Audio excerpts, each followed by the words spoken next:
దేవునికి తమ్మును తాము అప్పగించుకున్న వారి ఆరాటం ఎలా ఉంటుందనంటే, ఎప్పుడు ఆదివారం వస్తుందా, ఎప్పుడు ఆరాధన ప్రారంభం అవుతుందా, ఎప్పుడు నా ఆత్మీయులందరూ వస్తారా, వాళ్ళందరినీ ప్రత్యక్షంగా చూస్తానా, వారు ఎలా ఉన్నారో తెలుసుకుంటానా అనే ఆరాటం మొట్టమొదటగా తమ్మును తాము దేవునికి అప్పగించుకున్న వారిలో కనబడుతుంది.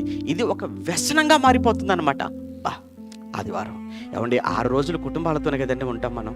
6 రోజులు కూడా నీ భార్య, నీ భర్త, నీ పిల్లలు, మీ అమ్మ, నాన్న, ఏమండి మామ అనుకుంటూ తిరుగుతుంటారు కదా 6 రోజులు. ఒక్క రోజే కదండి సంఘంగా మనం కూడుకునేది, ఒక్కటే రోజు కదా. ఆ ఒక్క రోజు కూడా ఒక 2 గంటలే కదా. కానీ ఈ 2 గంటల్లో కూడా గంటకు వచ్చే వాళ్ళు ఉంటారు, అరగంటకు వచ్చే వాళ్ళు ఉంటారు. ఆరాధనకు అయిపోయింది ఆమెనన్నామంటే అసలు ఎవరు వచ్చారు ఎవరు రాలేదో నాకు వద్దు, నేను వెళ్ళిపోవాలంతే. ఏమండి, ఇదా భక్తి అంటే? ఇదా ఆరాధన అంటే? ఇదా దేవునికి అప్పగించుకోవటం అనే మాటకు అర్థం?